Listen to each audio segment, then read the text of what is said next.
बिस्मिल्लाहिर्रहमानिर्रहीम। अस्सलाम वालेकुम viewers, welcome to innovative cooking and baking channel. This is Nadia Parvez. उम्मीद है आप सब खैरियत के साथ होंगे। जैसे कि रमज़ान की आमद है और उससे पहले हम इसकी तैयारियां कर लेते हैं, तो इससे आपका रमज़ान बहुत आला और बेहतरीन गुजरता है और ज़्यादा से ज़्यादा इबादत के लिए वक्त हमें मुयस्सर आता है। तो रमज़ान की एक स्पेशल रेसिपी है और बहुत ही अच्छा रहता है अगर हम ये तमाम चीज़ें पहले से प्रिपेयर कर लें, तो घर की बनी हुई खालिश चीज़ें हमें मुयस्सर रहती हैं। तो ये हैं फुल्कियाँ, जो कि हम दही में भी शामिल करते हैं, चाट में भी शामिल करते हैं। और आपको तो मैं इसके हवाले से ये कहूँगी कि इसको आप बतौर नीमको भी खा सकते हैं। ये इसके तो टेस्टी होती है कि आप इसको बिना दही या किसी भी और तरद्दुद के इस्तेमाल कर सकते हैं। तो हमने अजवाइन लेनी है, सफ़ेद ज़ीरा, और एक मैंने हरी मिर्च लिया, छोटा सा टुकड़ा मैंने यहाँ पे अदरक का शामिल किया। आप अदरक का पाउडर भी शामिल कर सकते हैं। 200 ग्राम के बराबर है, एक पाव तकरीबन बेसन है, हल्दी ली है, और यहाँ पे मैंने नमक शामिल किया है, और पिसी हुई लाल मिर्ची और घर की जो है पिसी हुई सुर्ख मिर्ची वो भी शामिल की हैं। और मैंने इसमें कुछ धनिया शामिल नहीं किया, आप चाहे तो वो भी शामिल कर सकते हैं, लेकिन उसको बहुत ही ज़्यादा अच्छा सा पीस लीजिएगा। कश्मीरी लाल मिर्च भी शामिल कीजिए, इट्स ऑप्शनल। ये तमाम अज्जा शामिल करने से पहले बेसन जितना अच्छा छना हुआ हो, 2-3 दफ़ा से आप इसे छाननी से छान ले, तो ये बहुत फ्लफ़ी और अच्छा सा फूली फूली फुल्कियाँ बनेंगी। तो पहले हमें इसको अच्छे से बेसन को छान लेना है, और ऐसे अगर हाथ से आप प्रेस करेंगे तो ये आपको छोटे छोटे दाने इसमें नज़र आएंगे। तो इस तरह जो है आपके बेसन में गुठलियाँ नहीं बनेंगी।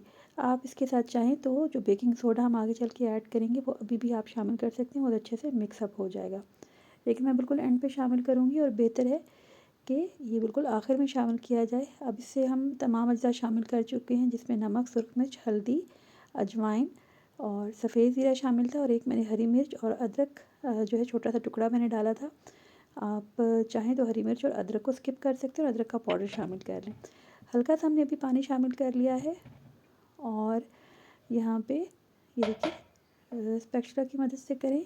और ये है जी एक टिप, ये है दही, जो कि 1 टीस्पून या 1 टेबलस्पून, आप बस इससे ज़्यादा मत दीजिएगा, इसमें शामिल कर लें और पानी शामिल करें। और बीटर का मैंने यहाँ पे इस्तेमाल किया है।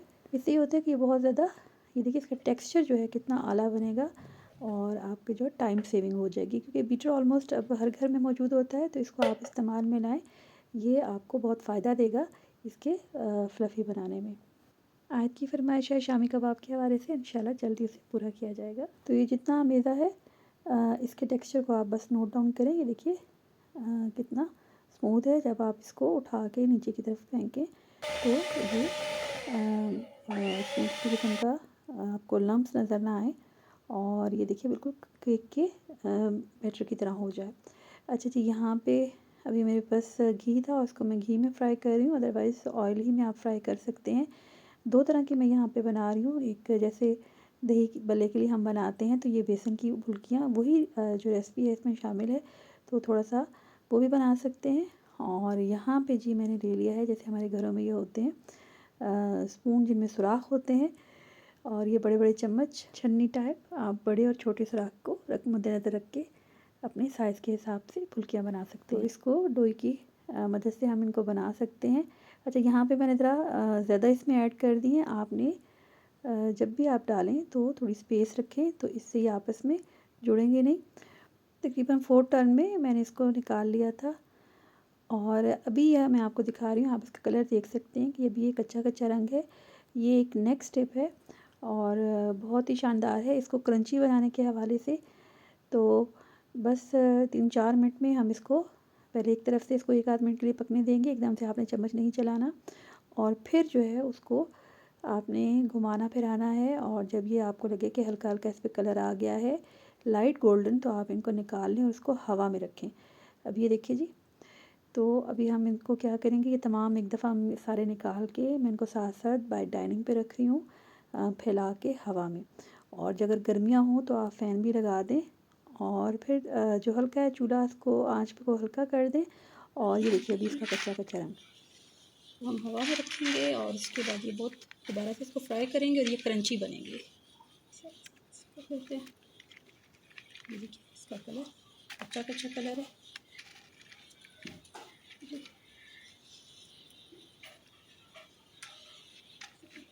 खाने के लिए।